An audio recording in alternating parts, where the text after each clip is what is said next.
오묘하게 뭐 김포하고 파주가 빠지니까 저희가 오늘만 사는 게 아니잖아요. 봐봐 우리 시장이 훨씬 더 강해. 정부에서 못 막다니까.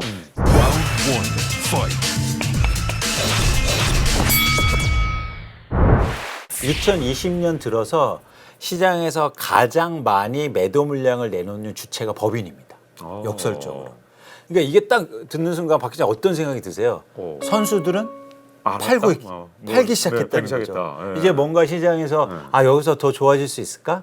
여기서 뭔가 불확실성이 커지는 거를 감지하면서 선수들은 이미 시장에 매물을 내놓기 시작했어요. 그러니까 법인까지 설립할 정도니까 선수다 이런 말씀입니까? 완전 선수죠. 네. 선수들을 잘 보면 2015년부터 16년까지 법인 매수세가 엄청 증가했고 법인 설립이 증가했는데 최근에 매물이 크게 증가하고 있거든요. 그러니까 이건 뭐냐면 뭔가 시장의 변화 요소가 있다는 거고요. 두 번째는 아까 말씀드린 것처럼 시장의 수요가 계속 감소하면서 거래량이 급감하고 있습니다.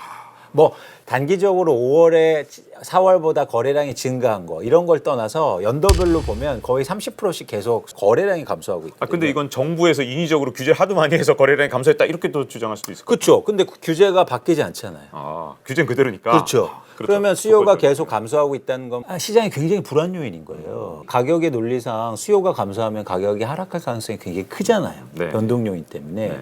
그래서 선수들이 팔고 있고 수요가 감소하고 있다. 그리고 세 번째로 이번 정책에서 이것이 가장 중요한 코드는 뭐냐면 아까처럼 정책의 개별적인 사항도 중요하죠.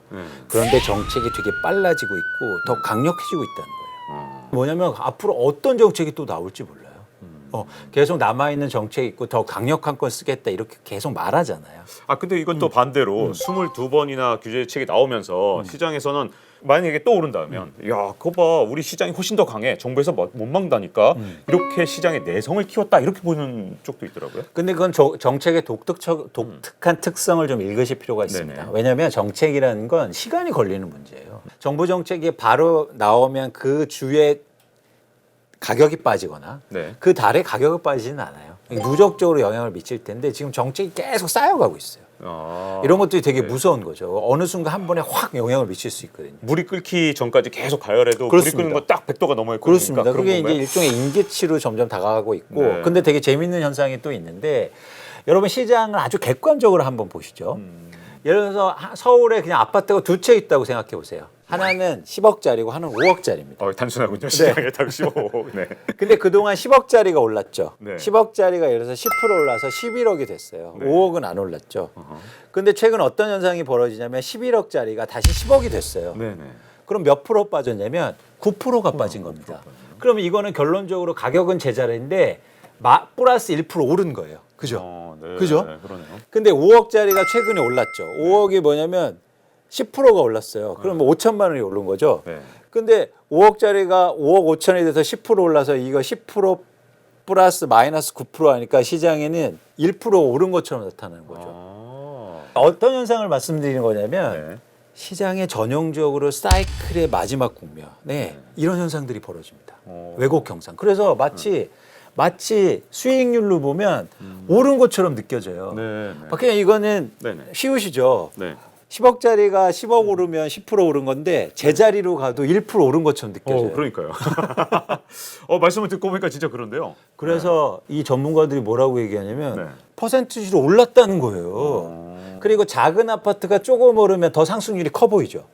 근데 시장은 이건 두 개를 합하는 거거든요. 그러면 마치 시장이 엄청나게 오른 것처럼 느껴져요. 그래서 항상 변곡점에는 그동안 안 올라간 아파트가 오르고 비규제 지역의 아파트가 오르는데 마치 상승률이 그래서 높아진 것처럼 느껴집니다. 수익률이 더 올라가니까 규제도 더 세게 나오고 그리고 더 막 적극적으로 투자하려고 그러고 빚을 내서 투자하려고 하거든요. 굉장히 조심할 구간이죠. 엄밀하게 여러분 시장을 냉철하게 보실 필요가 있어요.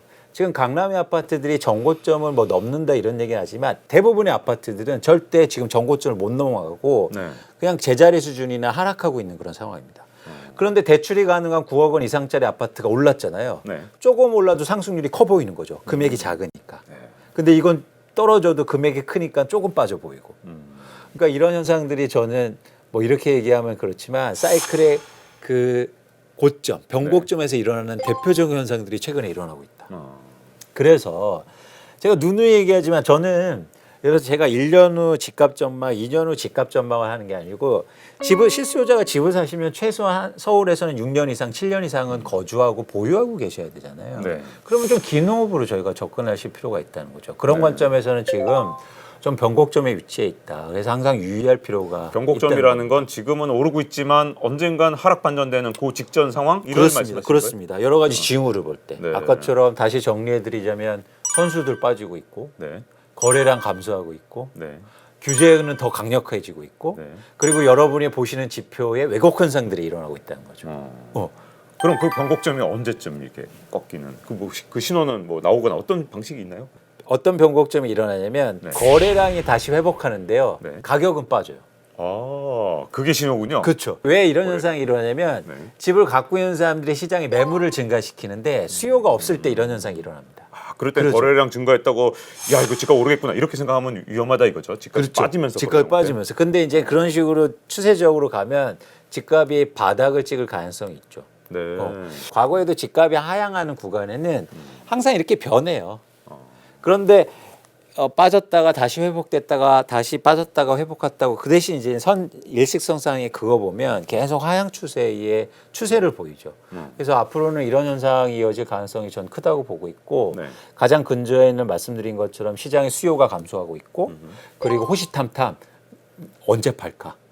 언제 팔아야 돼가 세금이 절세될까? 네. 그리고 규제를 피할 수 있을까? 이런 사람들은 증가하고 있다는 겁니다. 네. 그럼 저는 풍선 효과를 좀 여쭤보고 싶어요. 자, 그러면 이제 막 찍어 누르니까 다른 데서 막 풍선처럼 올라가는 게 오히려 하락의 전주곡일 수도 있다 이렇게 말씀하신 것 같은데 이 일반 서민들이 생각할 때 또 내 집 마련하고 싶어하는 그런 뭐 실수요자들이 생각할 때는 아니 정부에서 자꾸만 이렇게 찍어 누를 때마다 왜 처음에 9억으로 발표해갖고 9억 이하 집을 확 올리더니 이번에는 3억 또 이렇게 발표하면 또 3억 이하 집들만 또 집값 확 오르는 거 아니냐 이런 걱정부터 하시거든요. 이번 규제로 또 풍선 효과 또 일어나는 거 아닙니까? 풍선 효과가 대표적으로 두 군데서 일어나는데 아까처럼 대출 규제를 금액으로 기준으로 하니까 네. 금액에서 풍선 효과가 일어나고요. 네. 그리고 지역 규제를 하다 보니까 또 지역을 네. 과열지구 지정 안 된 곳에서 또 풍선 효과가 일어나거든요. 그렇더라고요. 요번에도 이제 오묘하게 뭐 김포하고 파주가 빠지니까 거기는 지금 뭐 오르고 있다 이런 기사들이 계속 나와요. 그렇습니다. 네. 이게 정책의 근원적인 한계예요. 처음에도 말씀드린 것처럼 시장의 반응이 있어야 규제가 나오는데 네. 아직까지 3억 이하는 안 올랐어요. 그리고 예를 들어서 뭐 김포라든가 이런 거는 굉장히 지금 집값이 안정돼 있는 상황 속인데 네. 니네 오를 것 같으니까 규제해. 이게 안 되는 거죠. 정책적으로 한계가 있는 거죠. 그래서 투기과열지구를 지정하려면 네. 물가 상승률보다 집값 상승률이 높아야 되고 아니면 공급이 감소하거나 이런 객관적인 지표들이 필요하거든요. 아 지표가 없으면 규제를 못하니까 그렇습니다. 맞네요. 저희가 오늘만 사는 게 아니잖아요. 내일도 살아야 되고 더 길게 살아야 되는데 지금 당장 규제가 없다고 가서 몰려들어 사는 게 과연 맞느냐라는 거죠. 네. 왜냐하면 그런 시국에서 갑자기 또 급등하면 또 규제가 나올 텐데 네. 대표적으로 수원이 급등했는데 수원이 규제가 가하면서 어떤 현상이 벌어지냐면 집을 이제 팔 수도 없는 거예요. 그 얼마나 되게 심각한 규제적이 문제입니까? 돼버렸으니까. 네. 그 전에 벌써 선수들은 법인 설립해서 사놓고 갑자기 다 나가버렸거든요. 근데 실수요자는 나중에 일종의 이게 포머 현상이라는 건데 네.